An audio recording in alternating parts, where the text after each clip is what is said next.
નમસ્કાર, સીએનબીસી બજાર પર આપનું સ્વાગત છે. આપ જોઈ રહ્યા છો પ્રોપર્ટી ગુરુ અને હું છું ઝરણા અરકંટી. તો પ્રોપર્ટી ગુરુના એપિસોડમાં આપનું સ્વાગત કરું છું અને આજે આપણે ખાસ કરીને જે દર્શકોના ઘણા બધા પ્રશ્નો અમને મળી રહ્યા છે એ અંગેનો આપણે જવાબ મેળવવાના છે નિષ્ણાત પાસેથી અને ખાસ કરીને ગુજરાતના રિયલ એસ્ટેટને સ્પર્શવાની પૂરેપૂરી કોશિશ આજના એપિસોડની અંદર આપણે કરીશું. ત્યારે તમારા સમસ્યાનું સમાધાન આપવા માટે મારી સાથે જોડાયા છે જીગર મોતા, જેઓ senior director and head of transaction Cushman and વેકફિલ્ડના છે. જીગરજી, આપનું સ્વાગત છે સીએનબીસી બજાર પર. અને આપણા ઘણા બધા દર્શકો ખાસ કરીને આપણને ઘણા બધા સવાલ મોકલી રહ્યા છે, તો આજે ખાસ આપણે ત્યાંથી જ શરૂઆત કરીશું, કારણ કે ઘણા પ્રશ્નો આપણને અહીંયા આગળથી મળી રહ્યા છે અને તમામ આપના દ્વારા જે સમાધાન અપાય છે એનાથી ખાસ સંતોષ અનુભવતા હોય છે.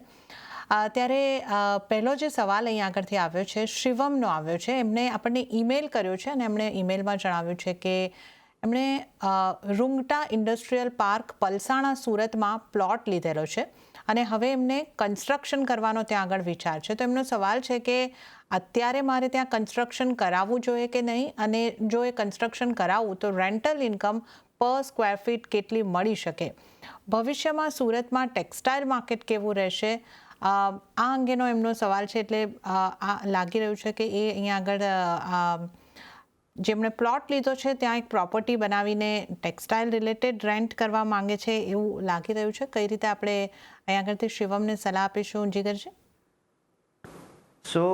સૌથી પહેલાં તો શિવમ, આપે જે આ લોકેશનની અંદર ઇન્વેસ્ટ કર્યું છે, આ લોકેશન બહુ જ સારું છે. એટલે ડેફિનેટલી તમારી જે વિચારસરણી છે કે તમે આ ઇન્ડસ્ટ્રીયલ પ્લોટ ઉપર બાંધકામ કરી અને આગળ જતાં એને રેન્ટ ઉપર આપવાનું વિચારો છો, એ ઘણું જ સારું વિચાર છે તમારો. સુરતના આ વિસ્તાર છેલ્લા ઘણા જ સમયથી ઇન્ડસ્ટ્રીયલ અને લોજિસ્ટિક્સ માટે ઘણો જ હાઇલાઇટમાં રહ્યો છે અને ત્યાં ડિમાન્ડનું પ્રમાણ પણ ઘણું જ સારું રહ્યું છે. તમે એક્ઝેક્ટલી અહીંયા કન્સ્ટ્રક્શનની અમને સમજ નથી આપી કે કેટલા સ્ક્વેર ફીટનું કન્સ્ટ્રક્શન તમે તમારા પ્લોટ પર કરવા માંગો છો, એટલે કદાચ બહુ ડિટેલમાં તમને અમે આન્સર ના આપી શકીએ. પણ તમારે આના પર કન્સ્ટ્રક્શન, તમારા પ્લોટ ઉપર કન્સ્ટ્રક્શન કરી અને જો એ રેન્ટ કરવાની તમારી ગણતરી હોય તો ડેફિનેટલી તમે કન્સ્ટ્રક્શન એક્ટિવિટી તરફ આગળ વધી શકો છો. કારણ કે આ વિસ્તારની અંદર અત્યારે જે ડિમાન્ડ છે એ બહુ જ સારી છે. બીજું, ઓવરઓલ આપણે જ્યાં સુરત શહેરની વાત કરીએ તો પાછલા ઘણા જ વર્ષોમાં સુરત શહેરનો ગ્રોથ બહુ જ સારો રહ્યો છે. સ્પેશિયલી જે વિસ્તારની તમે વાત કરી રહ્યા છો એની અંદર એક રોબસ્ટ ડિમાન્ડ ઘણા સમયથી જોવા મળી છે. સો ડેફિનેટલી તમે તમારા જે ડિસિઝન તમે વિચારી રહ્યા છો એની ડિસિઝન મેકિંગ તરફ તમે આગળ વધી અને કન્સ્ટ્રક્શન એક્ટિવિટી કરી શકો છો. ભાઈ, તમારા માટે જે સલાહ છે, તમે સારી જગ્યાએ આ પ્લોટમાં રોકાણ કર્યું છે અને કન્સ્ટ્રક્શન કરવાનો તમારો વિચાર છે, આ દિશામાં તમે આગળ વધી શકો છો. ત્યાં સારી ઇન્ડસ્ટ્રીયલની અને વેરહાઉસની સારી ડિમાન્ડ પણ છે ભાડા માટે. તો તમારું અહીં આગળથી તમે કન્સ્ટ્રક્શન કરો અને ભાડે આપીને અહીંયા સારી આવક મેળવી શકો છો. તો આ તો આપણે શિવમભાઈ માટે સુરત અંગેની ખાસ વાત કરી. હવે આપણને જે પ્રશ્ન આવ્યો છે જયંત દવેનો, અમદાવાદથી જીગરજી આ પ્રશ્ન આવ્યો છે અને એમણે વૈષ્ણવદેવી રોડને માટે આ સવાલ પૂછ્યો છે. એમણે પૂછ્યું છે કે અમદાવાદમાં વૈષ્ણવદેવી રોડ પર 2 કે 3 BHKના રેન્ટ કેટલા હોઈ શકે, ઘર ખરીદવું હોય તો આ વિસ્તાર કેવો છે અને કેટલા બજેટની અહીંયા આગળ જરૂર પડશે. હાલ નોકરી માટે ત્યાં શિફ્ટ થવું છે, 5 વર્ષ કે તેથી વધારેનો સમય તેઓ અમદાવાદમાં રહી શકે છે. એટલે આ એક આપણે જે વાત કરતા હોઈએ છીએ કે માઇગ્રેશનનો કિસ્સો અહીંયા આગળથી નોકરી માટે અહીંયા આગળથી એવો શિફ્ટ થઈ રહ્યા છે. કઈ રીતે આપણે આ જે વિસ્તાર એમણે અહીંયા આગળથી આપણને જણાવ્યો છે, સલાહ એમને આપણે કઈ રીતે આપીશું? વૈષ્ણોદેવીની આજુબાજુ તમે 2 BHKના અપાર્ટમેન્ટ જોશો તો આપને લગભગ 18,000 થી 20,000 રૂપિયાની આસપાસ સેમી ફર્નિશ્ડ અપાર્ટમેન્ટના ઘણા ઓપ્શન્સ મળી રહેશે. એ જ રીતે જો તમે 3 બેડરૂમ જોશો તો લગભગ 28-30,000 રૂપિયાની આસપાસ તમને ઘણા સારા એવા ઓપ્શન્સ સેમી ફર્નિશ્ડ મળી રહેશે.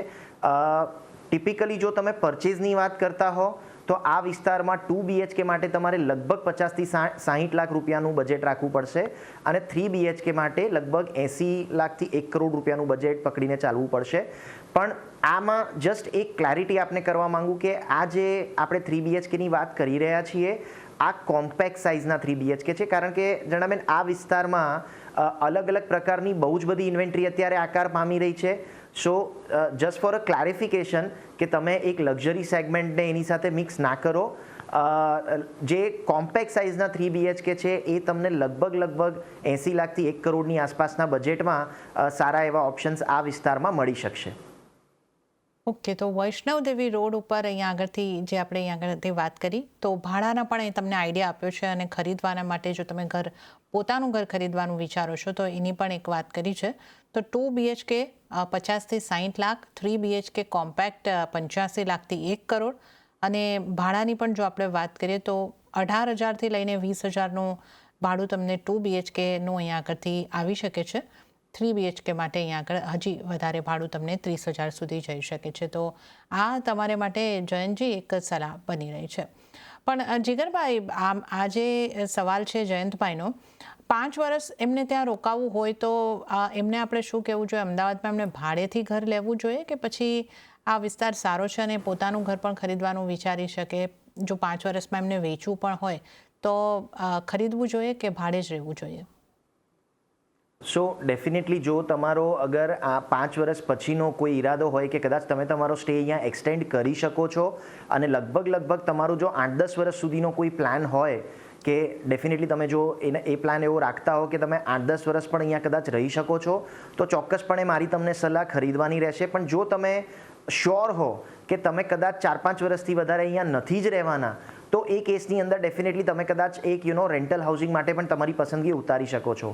પણ જ્યાં આપણે ઓવરઓલ એક ઇન્વેસ્ટમેન્ટની વાત કરીએ કે ઇન્વેસ્ટમેન્ટ પર અપ્રિસિએશનની વાત કરીએ તો આ વિસ્તાર ખૂબ ઝડપથી ડેવલપ થઈ રહ્યો છે અને આવનારા સમયની અંદર પણ એક સારા રિટર્ન આ વિસ્તારમાં ઇન્વેસ્ટમેન્ટ થકી તમને મળતા રહેશે.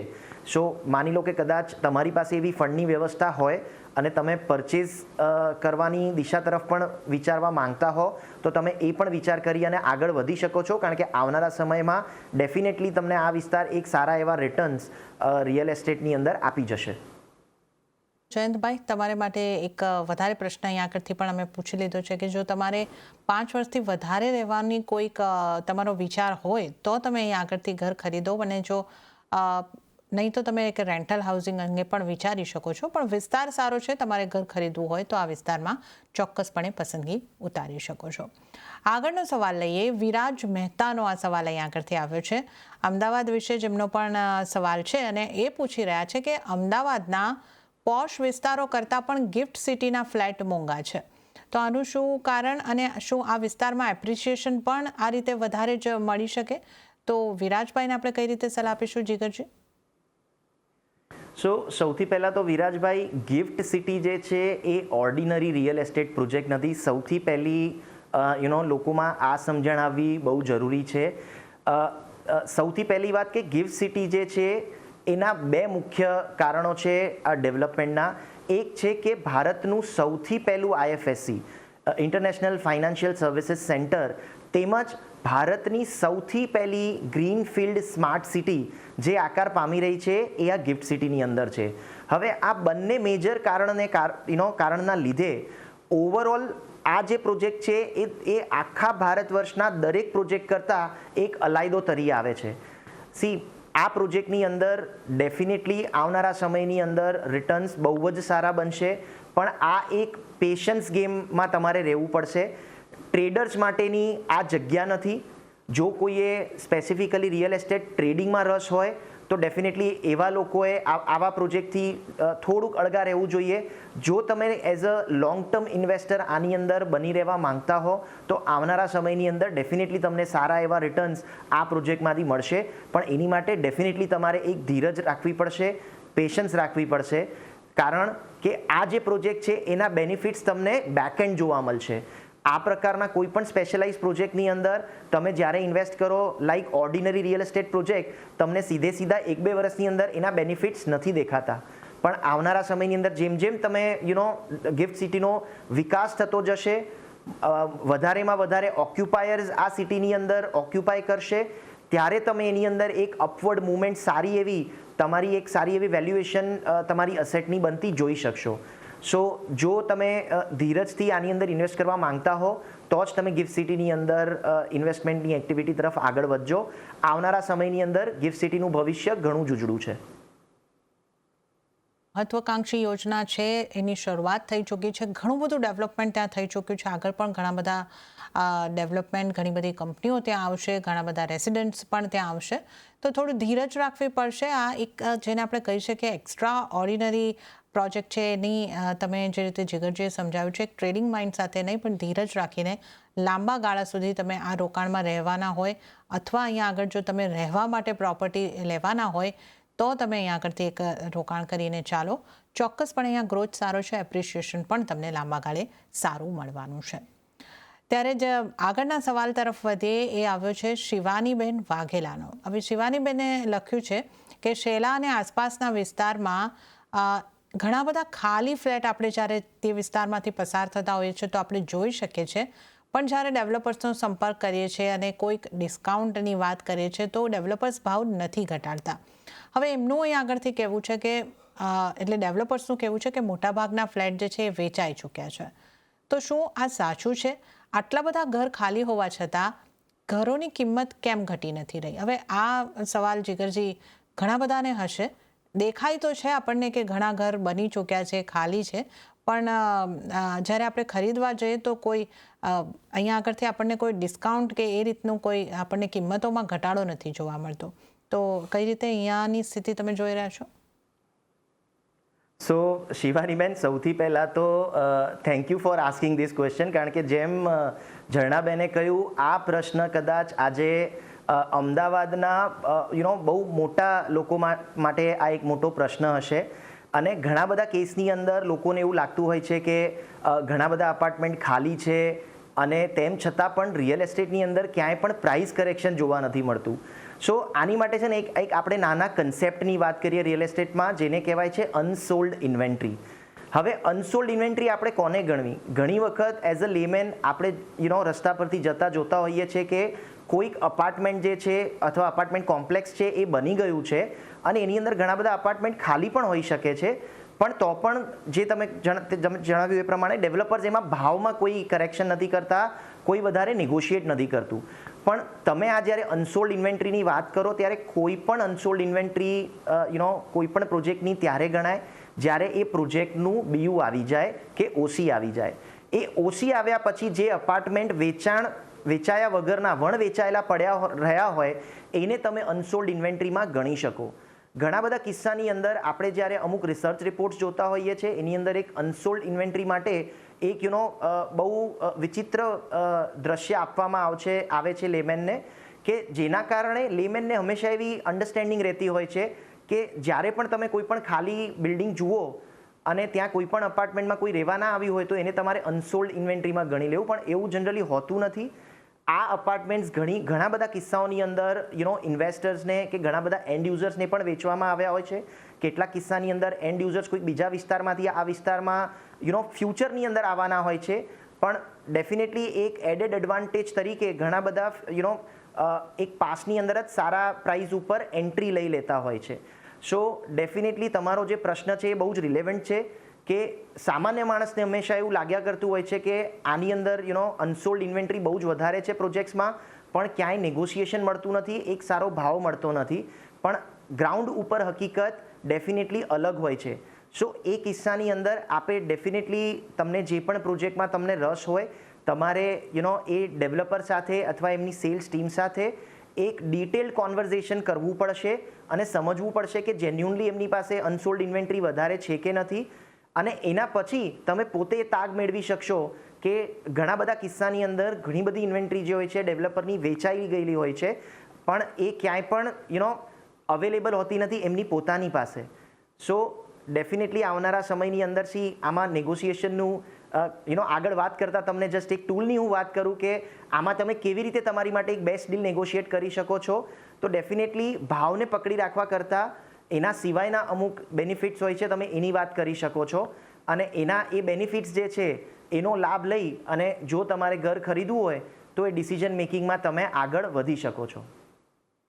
ઓકે, તો શિવાનીબેન માટે અહીંયા આગળથી આ ખાસ સલાહ જે બની રહી છે કે ખાસ તમારે ધ્યાન રાખવાનું છે કે જેને આપણે અનસોલ્ડ ઇન્વેન્ટરી સમજી રહ્યા છીએ કદાચ હજી બીયુ નથી આવ્યું એટલે ઓફિશિયલી અનસોલ્ડ ઇન્વેન્ટરીમાં ગણાઈ નથી રહી, તો બીયુ આવે ત્યારબાદ જ અનસોલ્ડ ઇન્વેન્ટરીમાં ગણાશે. તો આ એક તમારે સમજવાનું રહેશે. અને જો તમારે પોતાનું ઘર રહેવા માટે લેવું છે તો તમે અત્યારે પ્રોપર્ટીની કિંમતો ઘટવાની રાહ ના જુઓ, શક્યતા ઘણી ઓછી છે.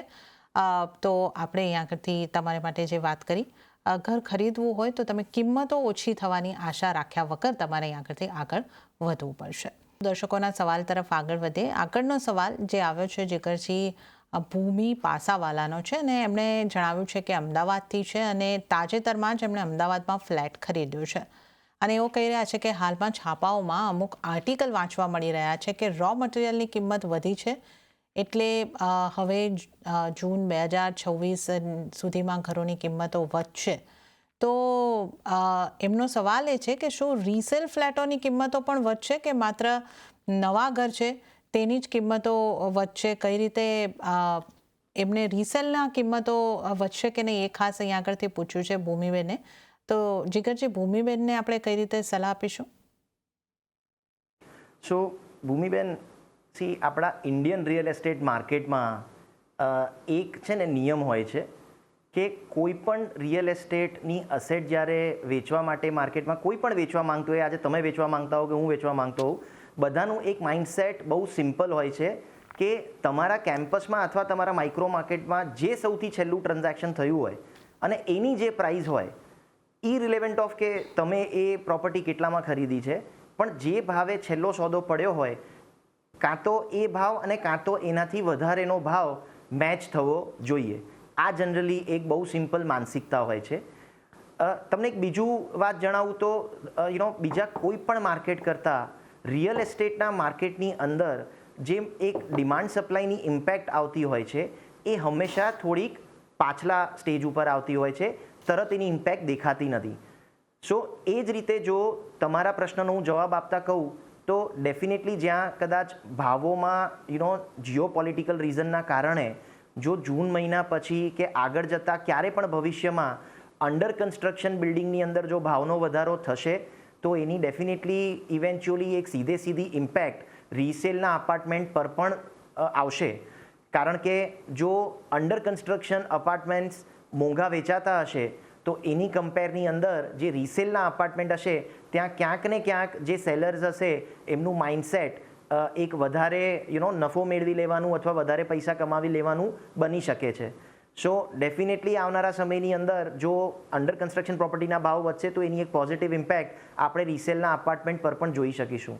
આનું એક સિમ્પલ તમને એક્ઝામ્પલ આપું, જે મેં આપને ડિમાન્ડ સપ્લાયની વાત જણાવી કે જેમ કોઈ પણ ઇન્ડસ્ટ્રીની જેમ રિયલ એસ્ટેટની અંદર ડિમાન્ડ સપ્લાયની જે ઇમ્પેક્ટ હોય છે પ્રાઇસ ઉપર, એ તરત નથી આવતી, એને થોડો સમય લાગે છે. જેમ કે આ જીઓપોલિટિકલ સિચ્યુએશન છેલ્લા ઘણા સમયથી આખા ગ્લોબલી બધાને જ એક મોટું પરેશાનીની સિચ્યુએશન ઊભી કરી છે. પણ એની ઇમ્પેક્ટ હવે ક્યાંક આગળ જતાં આપણે આવનારા સમયની અંદર, કારણ કે રો મટીરિયલ જે રિયલ એસ્ટેટના છે વિવિધ, એની અંદર એક ભાવ વધારો ઘણા મોટા પાયે થઈ રહ્યો છે because of this global phenomena, અને એના કારણે એની એક સીધી ઇમ્પેક્ટ આ અંડર કન્સ્ટ્રક્શન પ્રોપર્ટી પર પડશે. એવી જ રીતે જો આપણે કદાચ એક ડાયમંડ માર્કેટની વાત કરીએ ઇન જનરલ, તો ડાયમંડ માર્કેટની અંદર જનરલી એવું થતું હોય છે કે ક્યારે પણ રિસેશન કે અપ્રિસિએશનની વાત આવે તો સૌથી પહેલી એની જે અસર હોય છે ડિપ્રેશનની, એ ડાયમંડ માર્કેટ પર પહેલાં પડતી હોય છે. કારણ કે જનરલી પબ્લિક જે હોય છે એ ડાયમંડ્સ ખરીદવાનું ક્યારે પ્રિફર કરે? જ્યારે માર્કેટ ખરેખરમાં સારું હોય, લોકોની ઇન્કમમાં સારો એવો વધારો થયો હોય, ત્યારે જનરલી લોકો ડાયમંડ ખરીદતા હોય. પણ જ્યારે કોઈ પણ પ્રકારનો કોઈ પણ ડર કોઈ પણ માર્કેટની અંદર કોઈને પ્રવર્તતો હોય કે કોઈ પણ ઇકોનોમિક એક્ટિવિટીમાં ક્યાંય પણ કોઈ પણ દેશ ઉપર પ્રેશર બને, ત્યારે સૌથી વધારે લોકો સૌથી પહેલાં શું ખરીદવાનું બંધ કરશે? તો એ છે ડાયમંડ્સ. સો જનરલી આ પ્રકારની જે ઇમ્પેક્ટ હોય છે રિયલ એસ્ટેટમાં, આ ડિમાન્ડ સપ્લાયની ઇમ્પેક્ટ ઘણી પાછળથી આવતી હોય છે, જે હવે આવનારા સમયની અંદર કદાચ ઓવરઓલ એક રિયલ એસ્ટેટ માર્કેટ ઉપર કન્સ્ટ્રક્શન ફિલ્ડમાં જોવા મળશે.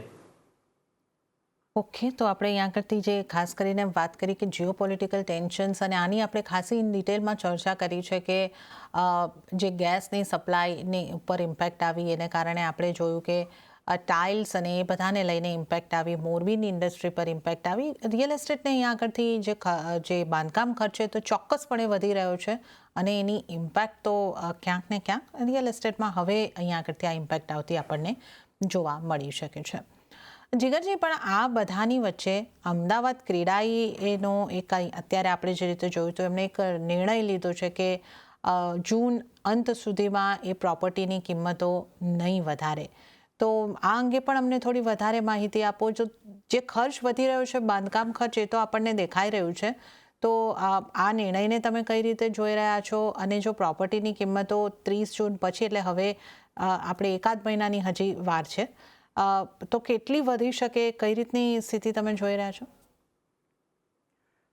સૌથી પહેલાં તો ઝરણાબેન, આપણે આજે જ જોયા કે લગભગ પેટ્રોલ ડીઝલના પ્રાઇસમાં પણ એક માતબર વધારો સેન્ટ્રલ ગવર્મેન્ટ દ્વારા કરવામાં આવ્યો.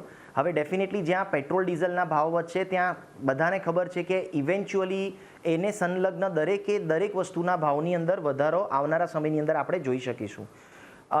જો આપણે ઓવરઓલ રિયલ એસ્ટેટ ઓર ક્રેડાઈની જે એક જાહેરાત થઈ છે એની વાત કરીએ તો ઇવન ડેવલપર્સ માટે પણ ક્યાંક ને ક્યાંક આ જે મોટી ઇમ્પેક્ટ કન્સ્ટ્રક્શન રો મટીરિયલ્સ સપ્લાયને લઈને ઊભી થઈ છે, ક્યાંક ને ક્યાંક એ ઇમ્પેક્ટ જેટલો સમય એ લોકો સહન કરી શકતા હશે અથવા બિઝનેસ જેટલો ટાઈમ સુધી એને સપોર્ટ કરી શકતું હશે, એ ડેફિનેટલી બધાએ સપોર્ટ કરેલ છે. જે આપણે જોયું હમણાં સુધી ઇન્ડિયાની અંદર આપણે પેટ્રોલ ડીઝલના ભાવમાં કોઈ વધારો નહોતો કરવામાં આવ્યો, બટ ઇવેન્ચ્યુઅલી એક આ કમ્પલ્ઝન ઇકોનોમી માટે બી જરૂરી હતું કે ક્યાંક ને ક્યાંક, અને એક્સપેક્ટેડ બી હતું કે ક્યાંક ને ક્યાંક આ પેટ્રોલ ડીઝલના પ્રાઇસની અંદર વધારો જોવા મળશે.